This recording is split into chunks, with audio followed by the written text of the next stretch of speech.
जय हिंद दोस्तों। परिवर्तन क्लासेज के यूट्यूब चैनल पे एक बार आपका फिर से स्वागत है। हम लोग मॉडर्न हिस्ट्री के सीरीज को आगे बढ़ा रहे हैं। पिछले क्लास में हम लोगों ने 1857 की क्रांति को पढ़ लिया था। 2 लेक्चर में हम लोगों ने उसको कंप्लीट किया था, 1857 की क्रांति। आज हम लोग उसके आगे बढ़ेंगे। मॉडर्न हिस्ट्री का सीरीज आरंभ हो चुका है। सारे लोग जल्दी से जुड़ जाइए, लाइव क्लास स्टार्ट हो गया है। और आज का क्लास जो हम लोग स्टार्ट करेंगे, ये पूरे मॉडर्न हिस्ट्री का सबसे इम्पोर्टेंट टॉपिक होने वाला है। मॉडर्न हिस्ट्री में सबसे ज्यादा क्वेश्चन यहीं से पुटअप होते हैं। यहाँ से हम लोग स्टार्ट करेंगे नेशनल मूवमेंट को, यानी राष्ट्रीय आंदोलन को हम लोग आरंभ करेंगे। अब यहाँ से हम लोगों को देखना है कि आजादी की लड़ाई कैसे आरंभ हुई और कैसे कैसे भारत आजाद हुआ। तो हम लोगों ने जो एक यात्रा आरंभ किया था आधुनिक भारत के इतिहास को, वहां पर यूरोपीय कंपनियों का आगमन, मुगल साम्राज्य का पतन और नवीन राज्यों के उदय के साथ इसको आरंभ किया था। एक तरफ मुगल साम्राज्य का पतन हो रहा था, दूसरे तरफ यूरोपीय कंपनियां भारत आ रही थी। समुद्री मार्ग की खोज हो गई थी वास्को डी गामा के द्वारा। तो पुर्तगाली आए, डच आए, अंग्रेज आए, डेनिस आए, फ्रांसीसी आए, ये सारी कंपनियां आई। तो ये सारी कंपनियों का उद्देश्य भारत में केवल व्यापार करना था, और व्यापारिक उद्देश्य के कारण ये लोग आपस में उलझ गए, आपस में लड़ने लगे। लंबे समय तक इनके बीच में लड़ाइयां चली, और लड़ाइयां चलने के बाद बाकी सारी कंपनियां समाप्त हो गई भारत में। और ब्रिटेन की British east India company Bharat में एकमात्र कंपनी के रूप में विस्तृत क्षेत्र में बची रह गई। और ये कंपनी फिर धीरे धीरे भारत में कमजोर शासन का फायदा उठाकर यहाँ पे राजनीतिक हस्तक्षेप शुरू कर दिया। क्योंकि जब तक मुगल साम्राज्य मजबूत स्थिति में था, तब तक ये कंपनियां भारत में केवल व्यापार कर रही थी। यानी 1600 ईस्वी में जो कंपनी बनाई गई और भारत में आई ब्रिटिश ईस्ट इंडिया कंपनी, तो वो लोग उस समय आए थे मुगलों के काल में, और मुगल साम्राज्य में उस समय अकबर का शासन हुआ करता था 1600 ईस्वी में। अकबर के बाद जहांगीर आता है, जहांगीर के बाद शाहजहां आता है, शाहजहां के बाद औरंगजेब आता है। तो जब तक औरंगजेब था, तब तक हिम्मत नहीं थी इन अंग्रेजी कंपनियों की कि भारत के भूभाग पे ये लोग कब्जा करें। लेकिन औरंगजेब की जब मृत्यु हुई 1707 में, उसके बाद इन लोगों का अधिकार होना शुरू हो गया। और धीरे धीरे जो मुगल साम्राज्य के अधीन सूबे थे वो स्वतंत्र होना शुरू हो गए, और सूबेदार अब नवाब बनना शुरू हो जाते हैं।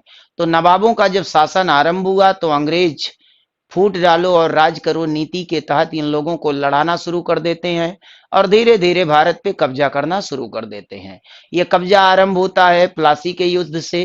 प्लासी का युद्ध हुआ, बक्सर का युद्ध हुआ, इलाहाबाद की संधि हुई, और बंगाल में अंग्रेजों का शासन स्थापित हो गया। बंगाल में द्वैध शासन प्रणाली अपनाई गई। उसके बाद फार्मिंग सिस्टम आया, जमींदारी प्रथा आई, रैयतवाड़ी प्रथा आई, और धीरे धीरे पूरे भारत पे इनका अधिकार हो गया। अधिकार होने के बाद जो बचे खुचे राजा महाराजा थे, इन राजा महाराजाओं ने अंग्रेजों के खिलाफ एक आंदोलन किया, एक क्रांति किया, जिसको 1857 की क्रांति के नाम से जाना जाता है। पिछले टॉपिक में हम लोगों ने इसी पे चर्चा किया था, 1857 की क्रांति। यह क्रांति जब हुआ, तो अंग्रेजों के साथ भारतीयों का मुकाबला हुआ, और अंग्रेजों की सेना चूंकि सुसज्जित थी, व्यवस्थित थी, ट्रेंड सेना थी, आधुनिक हथियार थे उसके पास, इसलिए भारतीय राजा महाराजा ये युद्ध हार जाते हैं, और 1857 की क्रांति असफल हो जाती है। लेकिन इसका जो परिणाम हुआ वो दूरगामी परिणाम निकला। इसी के परिणाम स्वरूप भारत में एक नई आशा जगी, एक प्रोत्साहन मिला भारतीयों को कि हम अगर व्यवस्थित होके, संगठित होके अंग्रेजों के खिलाफ लड़ें, तो अंग्रेजों को हरा भी सकते हैं, और अंग्रेजों को भारत से बाहर भी निकाल सकते हैं। और फिर यहीं से एक योजना बनती है, और फिर राष्ट्रीय आंदोलन का कार्यकाल आरंभ हो जाता है। तो राष्ट्रीय आंदोलन क्यों आरंभ हुआ, और इसकी क्या क्या परिस्थितियां थी, ये आंदोलन के क्या क्या चरण रहे हैं, कैसे कैसे आजादी की लड़ाई लड़ी गई, और आजादी की लड़ाई लड़ करके देश को आजाद कराया गया, ये सारी चीजें इस सेगमेंट में हम लोग आगे बढ़ाएंगे। तो आज से हम लोग इसको आरंभ करेंगे, और इस टॉपिक का हमारा नाम होगा राष्ट्रीय आंदोलन, जिसको हम नेशनल मूवमेंट के रूप में जानते हैं। तो हम लोग आरंभ करेंगे आज के टॉपिक को, भारतीय राष्ट्रीय आंदोलन। भारतीय राष्ट्रीय आंदोलन। और ये जो भारतीय राष्ट्रीय आंदोलन था, यही आजादी की लड़ाई है। अब अंग्रेजों की हुकूमत स्थापित हो चुकी है। 1857 की क्रांति के बाद ब्रिटिश ईस्ट इंडिया कंपनी का शासन समाप्त हो गया और उसके बाद भारत में सम्राट का शासन, ताज का शासन आरंभ हो गया और भारत की हुकूमत अब डायरेक्ट ब्रिटेन की सरकार के द्वारा देखा जाने लगा। जो गवर्नर जनरल होता था, गवर्नर जनरल के स्थान पे वायसराय आ गया। गवर्नर जनरल की नियुक्ति कंपनी के द्वारा डायरेक्टर्स के माध्यम से होता था और वायसराय की नियुक्ति डायरेक्ट सम्राट के द्वारा होने लगा। तो इस तरह से पूरी शासन सत्ता बदल गई और यहां से अब हमारा आरंभ होगा राष्ट्रीय आंदोलन। देश को आजाद कराने की लड़ाई जो लड़ी गई, उसी को राष्ट्रीय आंदोलन के नाम से जाना जाता है। तो पहला प्रश्न ये बनता है कि ये राष्ट्रीय आंदोलन आरंभ होने के प्रमुख कारण क्या-क्या थे? क्या ऐसी परिस्थितियां बनी जिसके वजह से राष्ट्रीय आंदोलन को शुरू करने का एक प्रोत्साहन भारतीयों के अंदर जागृत हुआ और धीरे धीरे ही सही आगे 90 वर्ष लग गए देश को आजाद कराने में। 1857 की क्रांति 1857 में हुआ और देश आजाद हुआ 1947 में। यानी 90 वर्षों का संघर्ष होगा और इन्हीं संघर्षों के माध्यम से हमारा देश आजाद होगा। तो राष्ट्रीय आंदोलन जो आरंभ हुआ, इस आंदोलन के आरंभ होने के प्रमुख कारण क्या-क्या थे, पहले इसको हम लोग समझ लेते हैं, फिर राष्ट्रीय आंदोलन के चरणों को हम लोग देखेंगे। तो प्रमुख कारण को अगर हम लोग देखें, प्रमुख कारण राष्ट्रीय आंदोलन आरंभ क्यों हुआ, इसके पीछे क्या-क्या रीजंस थे, क्या-क्या कारण थे, पहले इसको हम लोग समझ लेते हैं। तो 2-3 कारणों पर हम लोगों का विशेष फोकस होता है। इसमें जो पहला कारण माना जाता है, वो सामाजिक सामाजिक और धार्मिक आंदोलन था।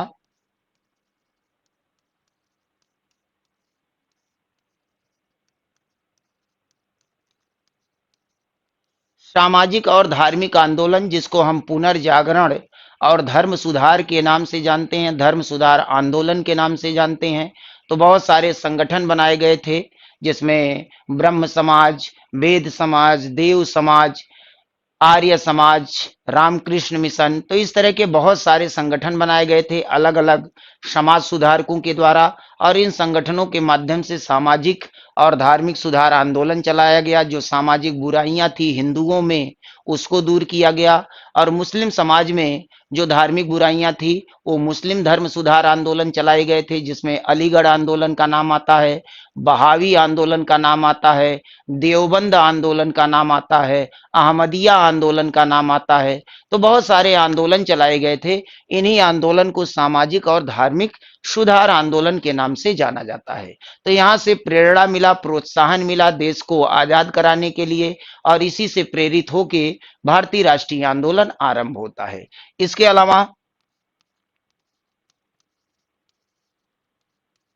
पाश्चात्य शिक्षा, तो आप जानते हैं कि लॉर्ड मैकाले 1833 के चार्टर एक्ट के तहत जब विधि सदस्य के रूप में भारत आता है, तो उसको शिक्षा आयोग का अध्यक्ष बना दिया जाता है, यह तय करने के लिए कि भारत में शिक्षा का माध्यम क्या होना चाहिए। तो लॉर्ड मैकाले ने जो अपना रिपोर्ट दिया, उस रिपोर्ट में यही कहा गया कि भारत में शिक्षा का माध्यम अंग्रेजी भाषा होनी चाहिए और शिक्षा का जो ज्ञानवर्धन होगा वो यूरोपीय साहित्य के माध्यम से किया जाएगा। तो इस तरह से पाश्चात्य शिक्षा, यूरोपियन शिक्षा भारत में आ गई, उसका ज्ञान हमको हासिल हुआ, यूरोपियन इतिहास का ज्ञान हम हासिल कर पाए, यूरोपियन रहन सहन तौर तरीके, वहाँ की शासन व्यवस्था का अध्ययन कर पाए और वहाँ से हमको प्रेरणा मिली कि हमारा देश आज़ाद होना चाहिए और हमारे देश में एक स्वतंत्र व्यवस्था लागू होनी चाहिए, आज़ादी की सांस भारत के लोग ले सकें, इसके लिए आवश्यक है कि राष्ट्रीय आंदोलन चलाया जाए।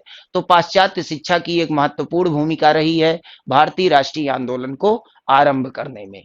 इसके अलावा प्रेस की भूमिका, प्रेस की भूमिका तो आप जानते हैं कि प्रिंटिंग प्रेस लाने वाले पुर्तगाली थे।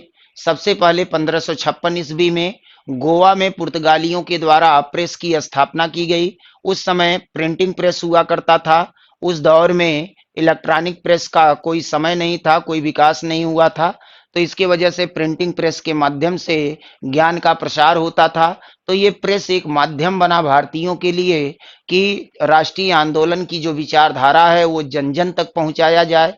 तो उसको प्रिंटिंग प्रेस के माध्यम से, लेखों के माध्यम से, पत्रिकाओं के माध्यम से, समाचार पत्रों के माध्यम से इसको फैलाया जा रहा था। तो इसकी महत्वपूर्ण भूमिका रही है राष्ट्रीय आंदोलन में। इसके अलावा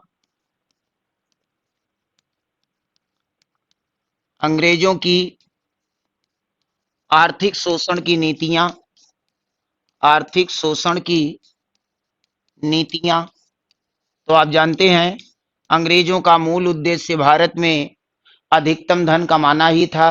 तो ये लोग केवल भारत में शोषण कर रहे थे, भारतीय अर्थव्यवस्था को बर्बाद कर रहे थे। इसके वजह से भारत के जनमानस में असंतोष उत्पन्न हो गया और उस असंतोष के फलस्वरूप राष्ट्रीय आंदोलन आरंभ हो जाता है।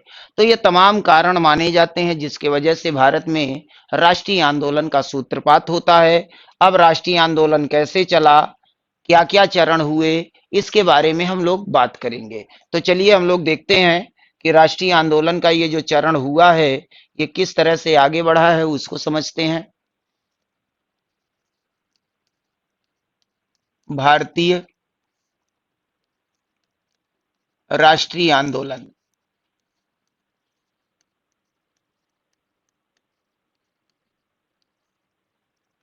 भारतीय राष्ट्रीय आंदोलन।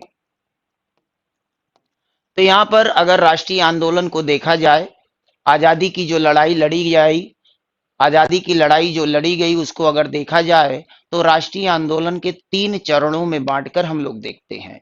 3 चरणों में इसको विभक्त किया गया है। इसका जो प्रथम चरण है, प्रथम चरण, ये प्रथम चरण 1885 से लेकर 1885 से 1905 तक का माना जाता है। ये पहला चरण है और इस चरण को उदारवादी चरण कहा जाता है, उदारवादी चरण कहा जाता है। और यहाँ पे जो विचारधारा कार्य कर रही थी उस विचारधारा को नरमपंथी विचारधारा कहा जाता है। क्या कहा जाता है? नरमपंथी विचारधारा कहा जाता है, नरमपंथी विचारधारा, नरमपंथी विचारधारा इसको कहा जाता है। यह पहला चरण है जो 1885 से लेके 1905 तक चला था। इसके दूसरे चरण पे आ जाएंगे, द्वितीय चरण। तो इसका जो दूसरा चरण है ये 1905 से लेकर 1919 के बीच का माना जाता है और इस चरण को उग्रवादी चरण कहा जाता है। क्या कहा जाता है? उग्रवादी चरण कहा जाता है। और जो विचारधारा कार्य कर रही थी यहां पर उसको गरमपंथी विचारधारा कहा जाता है, गरमपंथी विचारधारा, गरमपंथी विचारधारा। तो ये दूसरे चरण का समय है 1905 से लेके 1919 तक। तीसरे चरण पे हम लोग आ जाएंगे। तो इसका जो तृतीय चरण रहा है, तृतीय चरण, ये तीसरा चरण 1919 से लेकर 1947 तक का समय रहा है। और इस चरण में महात्मा गांधी की एंट्री हो गई थी और महात्मा गांधी की ही अगुवाई में सारा आंदोलन चलाया गया था। इसीलिए इस चरण को गांधी युग के नाम से जाना जाता है। क्या कहा जाता है? गांधी युग, गांधी युग। तो इस तरह से 3 चरणों के माध्यम से ये राष्ट्रीय आंदोलन संपन्न होता है और 1885 से लेकर 1947 तक ये आजादी की लड़ाई लड़ी जाती है और अंततः हमारा देश आजाद हो जाता है। 15 अगस्त 1947 को हमको आजादी मिल जाती है। तो इस चरण में, इस सेगमेंट में, इस सेशन में हमको यही पढ़ना है कि किस तरह से हमारा देश आजाद हुआ, आजादी की लड़ाई किस तरह से लड़ी गई, क्या क्या घटनाएं हुई और कैसे हमारा देश आजाद हुआ था। तो ये 3 चरण आपको ध्यान में रखना है।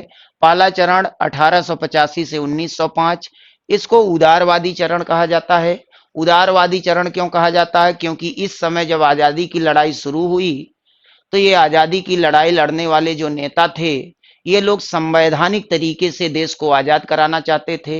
ये ब्रिटिश सत्ता के प्रति निष्ठा रखते थे, अहिंसक तरीके से देश को आजाद कराना चाहते थे, कोई लड़ाई झगड़ा नहीं करना चाहते थे, कोई खून खराबा नहीं चाहते थे, शांतिपूर्वक संवैधानिक तरीके से, लीगल तरीके से देश के जनता को जो हक मिलना चाहिए वो दिलवाना चाहते थे। तो इसीलिए इसको उदारवादी चरण कहा जाता है। तो ये लोग समाचार पत्रों के माध्यम से, लेखों के माध्यम से, भाषणों के माध्यम से, शिष्टमंडलों के माध्यम से अंग्रेजों के सामने भारतीयों की मांगों को रखते थे और ये आशा करते थे कि अंग्रेज इस पर विचार करेंगे और भारतीय जनता को जिन अधिकारों की जरूरत है वो अधिकार उनको प्रदान करेंगे।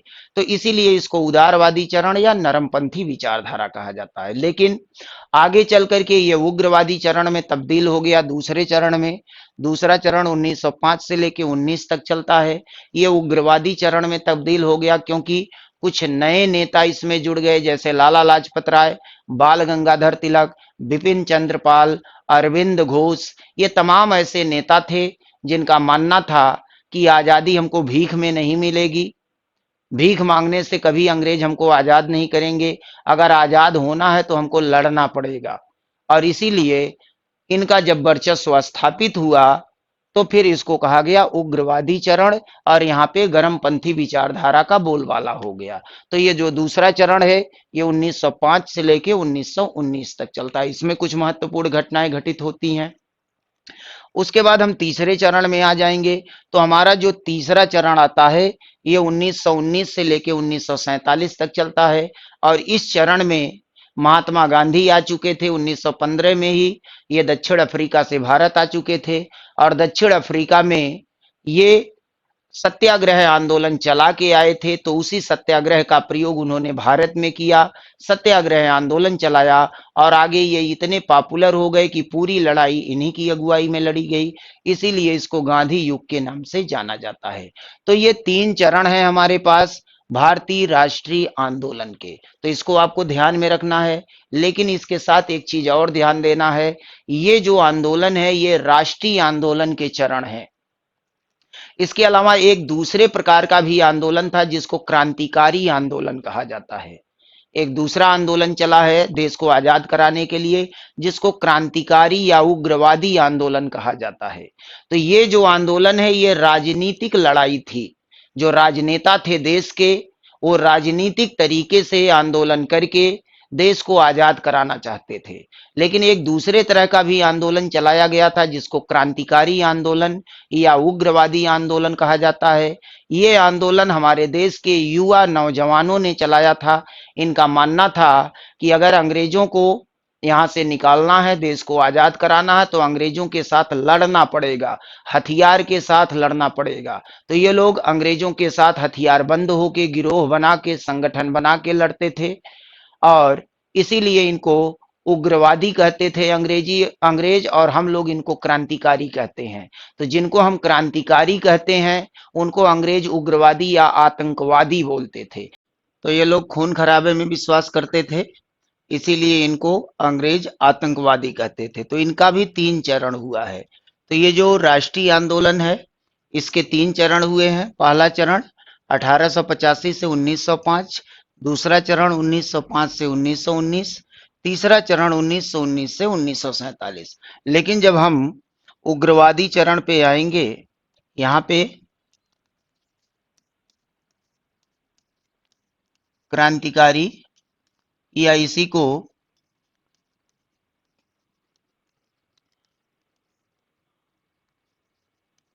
उग्रवादी चरण या उग्रवादी आंदोलन कहेंगे।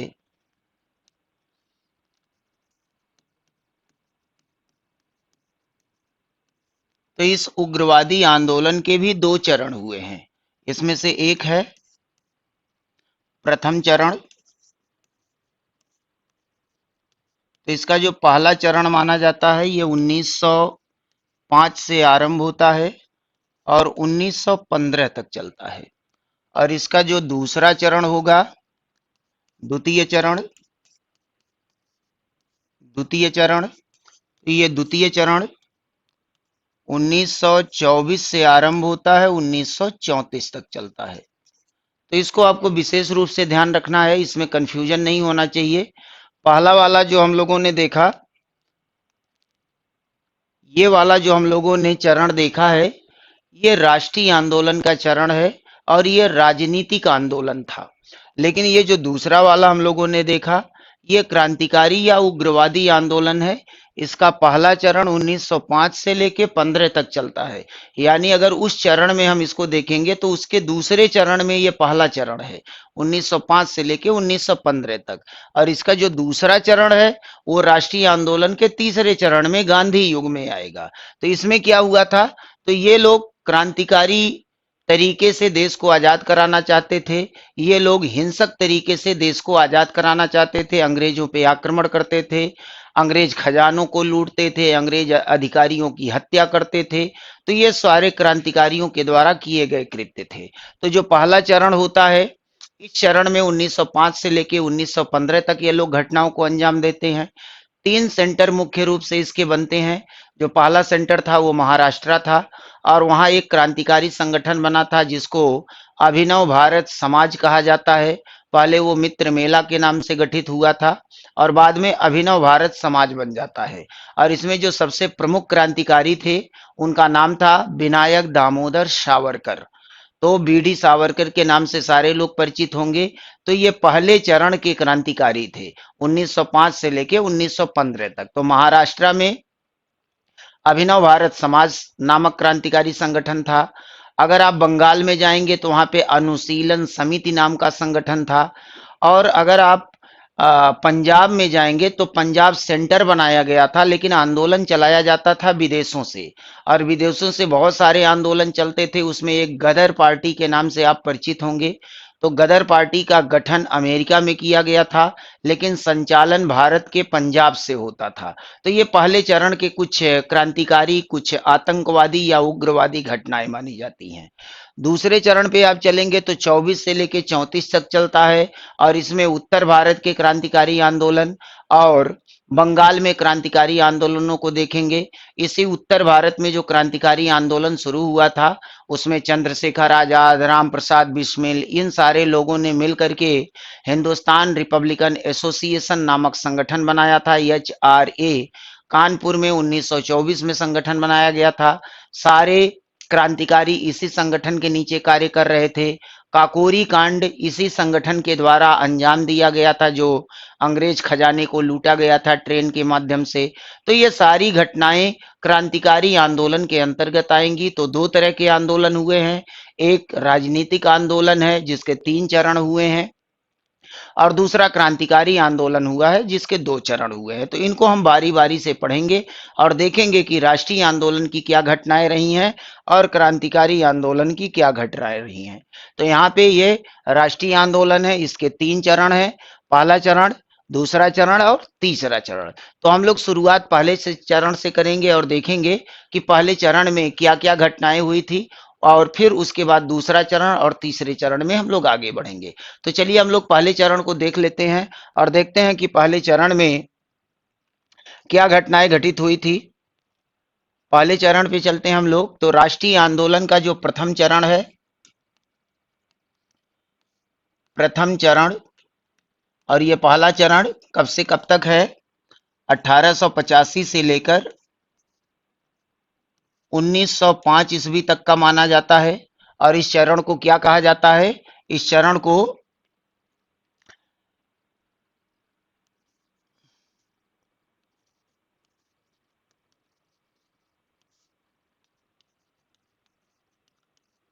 नरमपंथी विचारधारा का चरण कहा जाता है। उदारवादी चरण ये कहलाता है और नरमपंथी विचारधारा का चरण कहा जाता है, उदारवादी चरण। इस दौर की जो सबसे महत्वपूर्ण घटना है, जहां से हमारा राष्ट्रीय आंदोलन शुरू होगा, वो एक पार्टी के गठन के साथ ही आरंभ हो जाता है।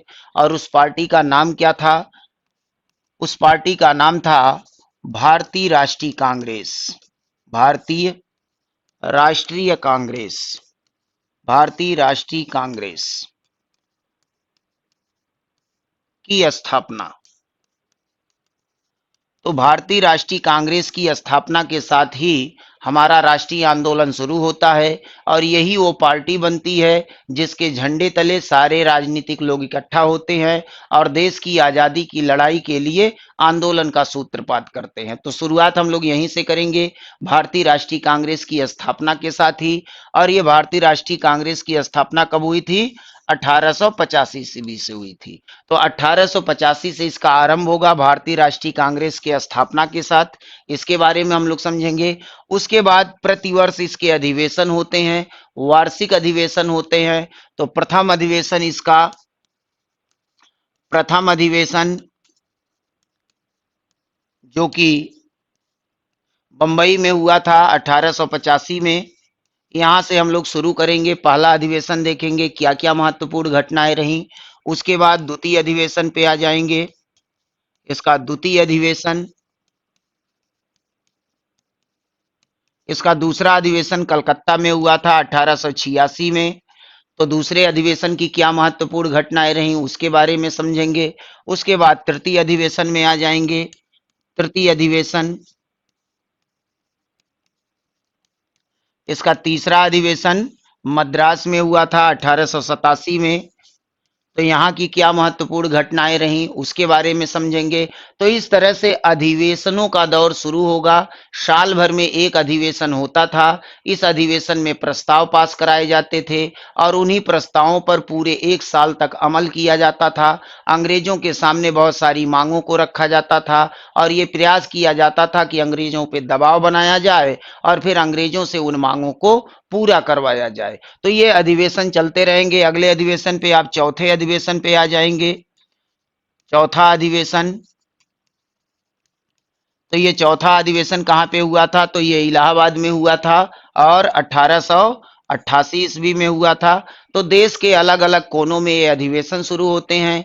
अलग अलग अधिवेशन के अलग अलग घटनाएं रही हैं, अगला अलग अलग घटना चक्र रहा है, उसके बारे में हम लोग समझेंगे। तो यहीं से हमारा शुरू होगा पहला चरण 1885 से लेके 1905 ईस्वी तक। तो इस पहले चरण में कोई इस तरह की घटना नहीं हुई है जो हिंसक घटना रही हो या कोई राष्ट्रव्यापी घटना रही हो, क्योंकि बड़े ही उदार तरीके से ये आंदोलन चल रहा था। सारे लोग शांतिपूर्वक अंग्रेजों के सामने अपनी मांगों को रख रहे थे और प्रयास करते थे कि उन मांगों को मनवाया जाए। तो जो पहला चरण है बड़ा शांतिपूर्वक चला 1885 से लेके 1905 तक। तो इस दौर में कोई महत्वपूर्ण घटना नहीं है। इस दौर की जो सबसे महत्वपूर्ण घटना है ये वार्षिक अधिवेशन है। तो किस वार्षिक अधिवेशन में किसने अध्यक्षता किया, किसकी अगुवाई में अधिवेशन हुआ, कौन कौन से प्रस्ताव पास किए गए, इस अधिवेशन को कहाँ कराया गया, तो इस तरह के प्रश्न यहाँ से बनते हैं। तो ये पूरा अधिवेशन हम लोग देखेंगे 1885 से लेके 1905 ईस्वी तक। ये अधिवेशन का दौर चलता रहेगा। लेकिन 1905 में एक ऐसी घटना घटित हुई जिसके बाद आंदोलन की रूपरेखा ही चेंज हो गई। आंदोलन का पूरा रूपरेखा बदल जाता है। जो उदारवादी चरण था अब वो उग्रवादी चरण में तब्दील हो जाता है। जो नरमपंथी विचारधारा था वो गर्मपंथी विचारधारा में तब्दील हो जाता है। ऐसा क्या हुआ था 1905 में? तो देखिए 1905 की एक महत्वपूर्ण घटना है बंगाल विभाजन।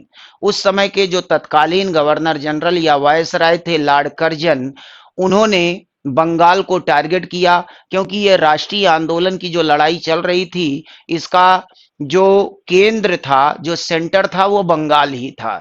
तो लॉर्ड कर्जन ने ये विचार बनाया कि अगर हम बंगाल को तोड़ दें तो ये राष्ट्रीय आंदोलन कमजोर पड़ जाएगा। इसीलिए उसने निर्णय लिया कि बंगाल का विभाजन किया जाएगा और हवाला ये दिया कि बंगाल में शासन व्यवस्था को बेहतर करने के लिए बंगाल विभाजन जरूरी है। जबकि वास्तविक स्थिति ये थी कि बंगाल का विभाजन इसीलिए किया गया था कि हिंदू मुसलमानों को बांट दिया जाए सांप्रदायिकता के आधार पे, और फिर ये लोग कमजोर पड़ जाएंगे और राष्ट्रीय आंदोलन कमजोर पड़ जाएगा।